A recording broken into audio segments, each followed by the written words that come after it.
भारत की सांस्कृतिक धरोहरों में अगर किसी इमारत का नाम सबसे पहले आता है तो वह ताजमहल है। दुनिया के 7 अजूबों में से एक ताजमहल को प्रेम का प्रतीक माना जाता है। इसे मुगल बादशाह शाहजहां ने अपनी पत्नी मुमताज महल की याद में बनवाया था। लेकिन इस खूबसूरत इमारत को लेकर एक विवाद सदियों से चला आ रहा है। कुछ लोगों का मानना है कि ताजमहल केवल एक मकबरा नहीं बल्कि एक प्राचीन शिव मंदिर था जिसे तेजो महालय कहा जाता था। आज हम इस रहस्य को समझने की कोशिश करेंगे।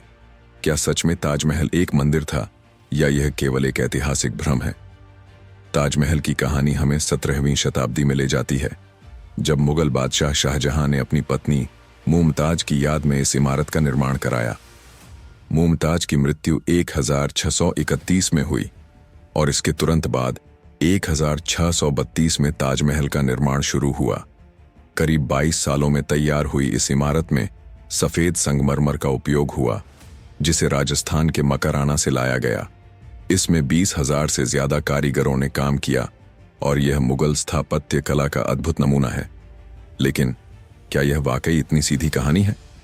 ताजमहल को लेकर विवाद तब शुरू हुआ जब 1980 के दशक में लेखक पी डैन ऑक ने दावा किया कि यह एक शिव मंदिर था।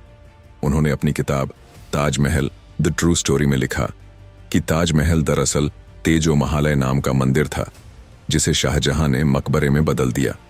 ओक का कहना था कि ताज और महल शब्द संस्कृत से लिए गए हैं। उन्होंने ताजमहल के गुप्त कमरों, तहखानों और वास्तुकला का हवाला देते हुए कहा कि यह एक हिंदू मंदिर की तरह दिखता है। ओक के इन दावों ने दक्षिणपंथी संगठनों को एक मुद्दा दे दिया। इन संगठनों ने कई बार ताजमहल के बंद कमरों को खोलने की मांग की। उनका कहना है कि इन कमरों में प्राचीन हिंदू मूर्तियां और शिलालेख छुपे हो सकते हैं। लेकिन भारतीय पुरातत्व सर्वेक्षण यानी ASI का कहना है कि ये कमरे संरचना की सुरक्षा के लिए सील किए गए हैं और इनका मंदिर से कोई लेना देना नहीं है। इलाहाबाद हाई कोर्ट ने भी इन कमरों को खोलने की याचिका खारिज कर दी है, लेकिन विवाद खत्म नहीं हुआ। 2017 में एक और याचिका दाखिल की गई, जिसमें ताजमहल को हिंदू धरोहर घोषित करने की मांग की गई। इस याचिका में अदालत से ताजमहल का नाम बदलकर तेजो महालय रखने की मांग की गई थी। कोर्ट ने इस मामले में कहा कि बिना ठोस ऐतिहासिक प्रमाण के ऐसी याचिकाओं पर विचार नहीं किया जा सकता। इसके अलावा 2022 में भी कुछ संगठनों ने ताजमहल में धार्मिक अनुष्ठान करने की अनुमति मांगी, जिसे कोर्ट ने सख्ती से नकार दिया। लेकिन यहां एक सवाल उठता है, क्या ताजमहल भविष्य में एक मंदिर बन सकता है? इस पर अलग अलग विशेषज्ञों की राय है। कुछ का कहना है कि अगर राजनीतिक और धार्मिक दबाव बढ़ा तो यह संभव हो सकता है। दूसरी ओर ASI और सुप्रीम कोर्ट का कहना है कि ताजमहल को उसकी वर्तमान स्थिति में संरक्षित रखना ही सबसे उचित है। लेकिन अगर अदालतें भविष्य में इन याचिकाओं को स्वीकार करती हैं तो हो सकता है कि ताजमहल को एक मंदिर के रूप में बदलने की प्रक्रिया शुरू हो जाए। ताजमहल की कहानी यहीं खत्म नहीं होती। 1970 के दशक में ताजमहल के गुप्त कमरे सील कर दिए गए थे। ASI का कहना है कि यह संरचना की सुरक्षा के लिए किया गया था, लेकिन कई लोग मानते हैं कि इन कमरों में छुपा इतिहास ताजमहल की असली कहानी बता सकता है। कुछ का दावा है कि इन कमरों में हिंदू मूर्तियां और प्रतीक हो सकते हैं, जो इसे एक मंदिर साबित करेंगे। हालांकि इन दावों को प्रमाणित करने के लिए कभी कोई ठोस सबूत नहीं मिला है। इतिहासकारों और विशेषज्ञों का मानना है कि ताजमहल की वास्तुकला फारसी, इस्लामी और भारतीय शैली का अद्भुत मिश्रण है। इसके निर्माण के दौरान उपयोग किए गए डिजाइन और तत्व उस समय की मुगल कला का हिस्सा थे।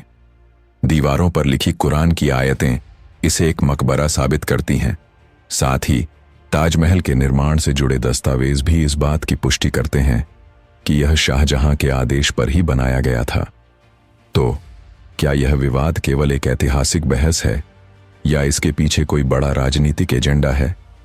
कुछ विशेषज्ञों का कहना है कि यह विवाद केवल ध्रुवीकरण और धार्मिक भावनाओं को भड़काने के लिए उठाया जाता है। ताजमहल चाहे मकबरा हो या मंदिर, यह हमारी सांस्कृतिक और ऐतिहासिक धरोहर का हिस्सा है। इसे विवादों से दूर रखना चाहिए ताकि इसकी सुंदरता और महत्व आने वाली पीढ़ियों तक सुरक्षित रह सके। तो आपकी क्या राय है? क्या आपको लगता है कि ताजमहल के पीछे कोई छुपा हुआ इतिहास है या यह केवल एक शानदार प्रेम कहानी का प्रतीक है? क्या आप मानते हैं कि भविष्य में ताजमहल को मंदिर में बदलने की कोशिशें तेज हो सकती हैं?